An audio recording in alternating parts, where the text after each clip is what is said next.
ReZero is incredible. There is no denying its popularity. The amazing story of Subaru, the countless painful moments, and the fantastic animation. For such an amazing anime which many consider to be a masterpiece, to think that there still remains a part of its story forgotten by most that might have watched it almost doesn't make sense. And yet it's true that no one talks about it. I am of course talking about the OVAs of ReZero. They were both released a couple of years after the first season. The reason it isn't talked about much or remembered by many is that it did not make any sense to anime onlys at the time, as they did not have the full context to the actual importance and great storytelling of these OVAs, and it remained simply as a source to farm more REM clips. You can never have enough of those. I only recently watched the two OVAs of ReZero for the first time, and being someone who has watched both the seasons of ReZero, I couldn't help but be amazed by just how well made these OVAs were, because of the amount of thought they put into foreshadowing a lot of the scenes, while also serving us with some great slice of life content, which was unnecessarily good. The first OVA, Memory Snow, starts off with Subaru speaking broke-ass English, which weirdly suits his usual goofy image. Subaru is out in the village to plan out his date with Amelia, which means this OVA is set right after episode 11, before which we got to see Subaru start his second checkpoint, then suffer, die, suffer, die, suffer, die,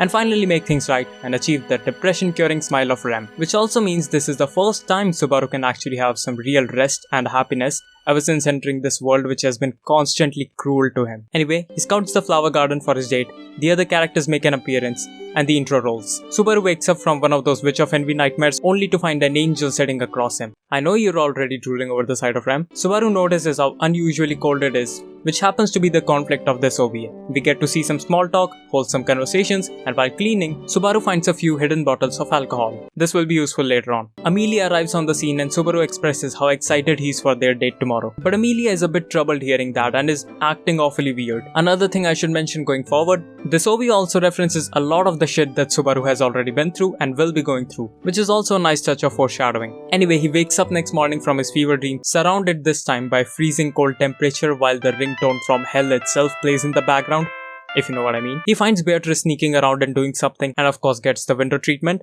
Following that, we get the popular clip of Amelia's version of Rap God.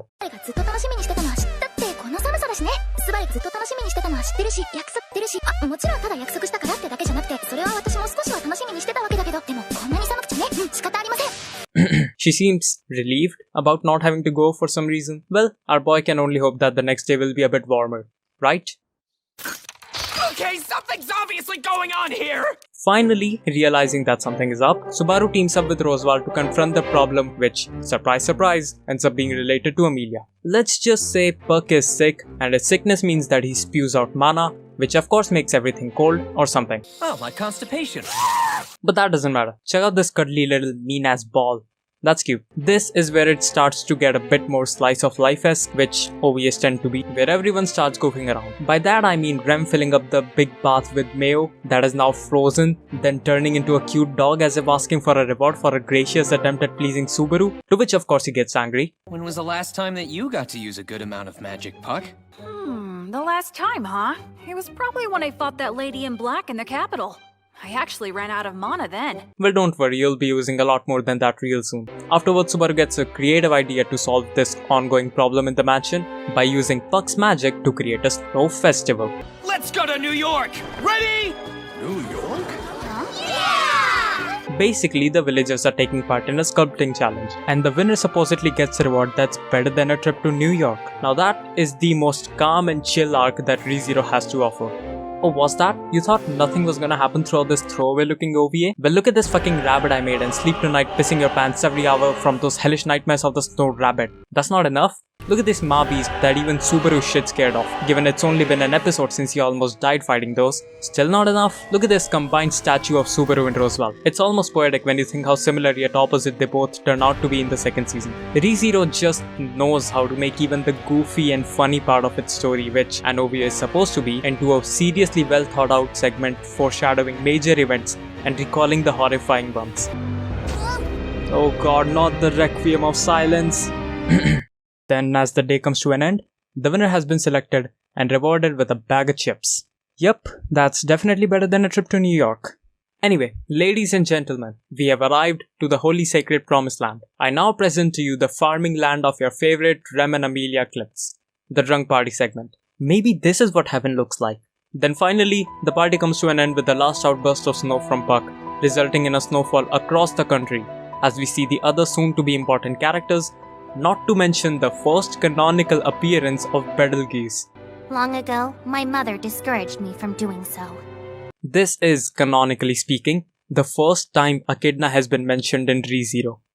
Either that or I'm ass-pulling. Guess we'll never know. Then finally, as Amelia and Subaru leave for their date, the first OVA comes to an end. Okay, granted, it wasn't anything groundbreaking, but for being an OVA, it did a lot more than it needed to. When you get to notice these subtle moments and references sprinkled throughout this OVA, you can really appreciate ReZero all the more. The second OVA, Frozen Bonds, is a lot more serious than Memory Snow, as it kicks off right after where Amelia's backstory ended in the second season. This OVA is pretty self-explanatory, with a lot of well-animated scenes and references just like the first OVA. Then how about a slothful life?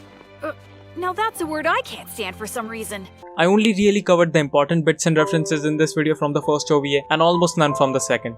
So I highly recommend watching or rewatching them. Well, that's it. I hope you enjoyed this video. Consider subscribing if you did. Thanks for watching.